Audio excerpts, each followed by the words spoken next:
welcome to How to Be a Money Magpie, the podcast from MoneyMagpie.com.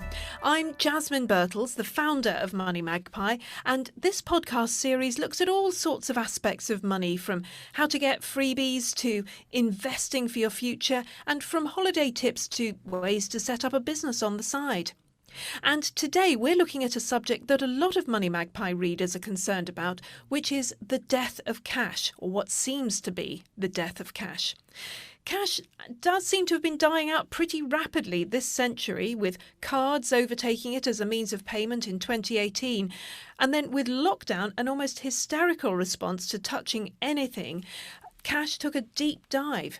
Around 340 ATMs are removed from high streets around the UK every month. The contactless limit is going up to £100, and now many shops are insisting on card only. So it's surely only a matter of time before cash is pushed out completely and we go entirely digital, like Sweden. But are you happy about this, or are you worried? Well, I've got three experts joining me today to discuss this. I have Jeff Prestridge, who's the finance editor of the Mail on Sunday, Shon Alam, who runs a startup called Bidwedge that takes people's foreign cash, and Gary Nutall, who is a crypto luminary, recently voted 17th most knowledgeable person in the crypto space in the world, to help us with this. So, first of all, can I go to you, Jeff? Do you think this is it for cash? Are we inevitably going to go purely digital? I don't think we'll get to that state, Jasmine, but certainly, cash will become, a rarity on the high street, certainly within the next 5 years, unless there is action taken by the government to arrest its decline. I mean, I'm a big believer in consumer choice, and I believe that people of all ages should have access to cash and have the right to use it, especially on the high street. So we should be doing everything we can to ensure its future. We need to embrace all people with regards to cash accessibility, the right to pay for items, not just by contactless or credit card or debit card, but also by cash. And often the people who lose out when cash is not accessible are those amongst, the most vulnerable within society. Another issue that keeps coming to my thought, because, I am a pretty typical metro type of person. I can go from one end of the week, one end of the month even, to the next without even touching cash. But what concerns me, and I think this concerns you as well, Gary, is the problem with digital, using your card, and they're talking about a digital currency as well, is the fact that we are yet again watched. All this continuous surveillance of what we're doing, where we're putting our money, when we're doing all of this. Does this concern you, Gary? Do you think we're sleepwalking into a digital-only future? I think we've sleepwalked into it already. I think in many ways we're already there. And when you think about how the majority of payments are already digital in some way, I mean, you were talking a moment about ATMs. Well, where I live, there is an ATM next to a shop. And so people walk up to an ATM, they put their card into a machine to take cash out, which they then use the cash to pay for the goods in the shop next door. So why didn't they just hand the shop next door the card in the first place? It kind of doesn't make sense to that. And the only reason I can think of is that they want to preserve the level of anonymity as to what they're actually doing. And in some ways, this is why I believe the one feature that cash has, which is useful, is the ability to use it without anyone knowing that you're using it, even to the excess of like filling suitcases full of dollar bills and using it for nefarious activities. And that's why I think that we're going to have an inevitability of going towards digital payments anyway, but they don't necessarily need to be digital payments using government-controlled digital currencies. And this is where I think cryptocurrencies come in, because they have the advantage of a digital payments, but can still be anonymous and censorship resistant. Well, that's a very good point because, yes, every time I hear about a digital currency, I worry about surveillance. But as you say, crypto potentially could perhaps take the place of cash, except that, Jeff, do you think that your readers would grab hold of the idea of cryptocurrency rather than cash? I suspect not, maybe. My readers very much skewed towards the older generation, Jasmine. They are scared of cryptocurrencies, and some of those concerns may be misguided, but it's something which they don't really understand. And I'm not sure if many people do actually understand about how these cryptocurrencies work. I just don't think that a big section of society is currently prepared to make the jump from a society where cash is a form of payment to one which is based on a cryptocurrencies or digital payment. Shon Alam, you deal entirely in cash with Bidwedge. If you've got some old just foreign currency lying around in your drawers, you can send it to Bidwedge and you get some pounds back. Do you think that cash really does have enough of a future for you to actually have a startup based on it? So, I mean, the way that Bidwedge works is we buy the foreign currency and we return it back into people's bank accounts in pounds. We also put it back into PayPal accounts. But the basic premise is that we buy the foreign cash and then we'll sell the foreign cash back to people who go back on holiday, which, albeit I'll agree with the people on the panel that we are moving towards a cashless society, there's a whole industry out there that still relies on cash. When you go abroad or even at home, you go into restaurants, waitresses, waiters, they all like tips. They all like cash tips because often if you tip on a card, the corporation gets it. And very often that tip is taken away in fees as well, because as we all know, cards have hidden fees and all of that goes to the corporation. Yeah, and Gary, there are a couple of points I've thought here. So firstly, yeah, tips. We've also got, charities or people in the street, homelessness. There are all sorts of people who do kind of rely on cash. Wouldn't it be difficult if we moved to crypto to kind of give them those extra bits of money? So if you take a look at some of the buskers on the tube lines in London now, they do touch to pay, whereby you can give them a tip just using a mobile phone.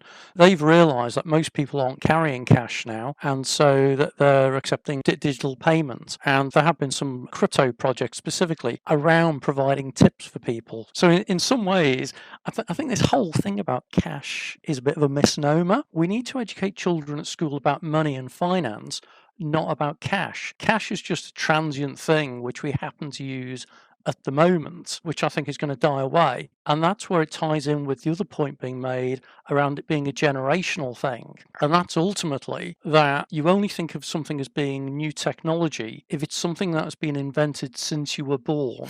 Yes, true. So for most of us here, we knew a time before mobile phones, and now smartphones they're absolutely everywhere, and we don't think twice about it. So I think it's right that the older generation is going to struggle with the concept of digital currency or cryptocurrency. But unfortunately, the old people are going to do a thing that old people are very good at, which is sadly that at some point they are going to pass away and they'll be replaced by a younger generation who are more digital savvy. Yeah, it's a good point. What do you think about that, Jeff? Do you think that it is actually possible to have financial education with crypto and digital rather than actual notes and coins? I'm not going to argue against that. I think it's a point well made. But look, the fact is, something like 8 million people say cash is an economic necessity. Of course, the move towards cryptocurrencies, the move towards digital payments is an inevitable one. I go back to the point that I've made previously. I think, we live in an economy where choice really is a fundamental right. And I think that should exist in the payment space. What concerns me, apart from the surveillance, is how vulnerable potentially we would be if we were digital only. And that would include crypto, because I remember a couple of years ago when the O2 network was down for a day, you couldn't pay with cards at all. I was in a taxi and we had to go to about 8 ATMs to get cash out to pay. What do you think about that, Gary? Do you think that it would be possible to manage without cash in terms of actual security in case we got a big cyber attack, for example? I think that is certainly something we need to consider, and that's where we need to make the systems more resilient. It's interesting that you said that you used your card to go to an ATM to get some cash. So, True. Yeah. so you're still proving the fact that it's all digital anyway. It's just that at some point you're turning it into a token, which is a piece of paper. I accept we do need to make our systems more resilient. But when you turn it around, look at how resilient cash is. Cash costs companies, it costs shops, it costs banks to operate and to administer. We have to have physical safes and vaults and this kind of thing, which thieves can break into. So there are issues with cash as well. And in some ways, begs the question that given that it is more expensive for a shop to handle a cash transaction these days, should the facility to pay by cash be retained, but you pay a premium if you're doing it? But if it is a more expensive thing, so that's something else to consider. The reality is, you're right. If we lose all of our electricity supply, then any form of digital payment is challenging. But even with that, there are ways of designing around it so that your debit card has some localized information on it about giving you, a few £100 emergency payments or something. So there are ways around this. Yes, this is the problem. And finally, do you think that the government will actually do what it's promised? Because it has promised really to save cash and to make it more accessible. Do you feel that it will actually do that? Well, I hope it does, but I'm a cynical journalist, Jasmine. I've been very disappointed. I mean, the government was making noises about keeping cash 9 months ago, but I think as the pandemic has continued, it's had bigger issues to deal with. And yes, my concern is the fact that it could well fall by the wayside. Well, our reporter Teddy Phillips has been out and about in London asking people what they think about cash, whether it's cash or cards that are right for them. Hello, I'm Teddy Phillips and today I'm in Kingston Town Centre asking people if they prefer to pay with cash or with card. I pay with card because I don't carry cash with me. I pay with card over cash because it's more convenient. I think I pay with card almost always because I really rarely have cash on me. I quite like to pay with cash actually because I'm from Yorkshire, cash is king. But then I sort of am more aware of it being money rather than just, presenting a card. I rarely pay with cash because I don't see the point and I lose it all the time. Equally, if I got cash, it's easier to see the money go because when I pay on contactless, it's just boop. I pay with card because I literally never carry cash on me, and it's also much easier because I don't have to get my whole purse out to do all the change. I can just whack my phone on the scanner. I always pay with card because it's much more convenient for only having to take your card out, and also I can see my spending much more clearly. I prefer paying by card. It's precise, it's neat, and I know where the money is. So, Shon, do you find it a bit depressing hearing so many people, and it sounds like they were mostly young people, saying, oh, never have a cash, never carry cash, always have a card? Yeah, I mean, you could take it as that way. I personally, I mean, there's stats that we did surveys ourselves, and 60% of Brits always try to have some cash on their person. So, I mean, these type of things can often be misread because 60% works out to nearly 29 million people. The older generation do still prefer cash, and you're talking about the younger generation. Well, there's an awful lot of older generation left to go, and so we're not worried at all. Foreign countries all use cash as well.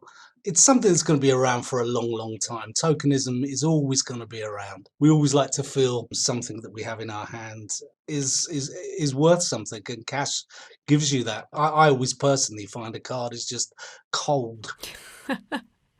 And Gary, one of the guys said that he liked to use a card because he can see better what he's spent, which I find surprising because generally when you just press a card there, it's, as he said, boop.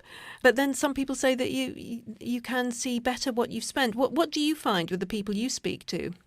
So it's interesting because I actually agree with the notion that if you've got something that is tactile that you can touch, feel, and see, you can actually see it coming out. So this was the whole idea with children using piggy banks. You know, that they get to see something going in, they get to see it filling up, they get to see it emptying. So I can see the connection there. But maybe what that person was saying reflects the younger generation that they don't need that tactile side of things. They're used to living in a digital world. Every piece of information comes to them digitally. They're doing it via the internet or whatever. They're not using books. They're seeing it online. So maybe seeing numbers going up and down on a screen is comfortable for them. And certainly for the people that I know, certainly the younger generation again, they seem pretty happy with doing it that way. And it was interesting as well, reflecting on the use of cash around the world, because I used to do a fair amount of traveling around the world and always had the aggro of having to get some local currency and then exchanging it back when I returned. And I'd always lose loads of money on the exchange rate and so on. Whereas for my last few trips out to Dubai, the Middle East, the Far East, I used Revolut and I didn't need to take any cash with me. And the thing that gave me comfort wasn't the idea of having cash in my hand. It was the fact that I knew that this card would be accepted by a taxi driver.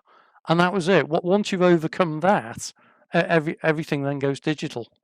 Yeah, it's a point. So, Jeff, this report was done in London, talking to people. Do you think that she would have had a very different response if she'd been, say, in the middle of, in some little village in Cumbria, for example?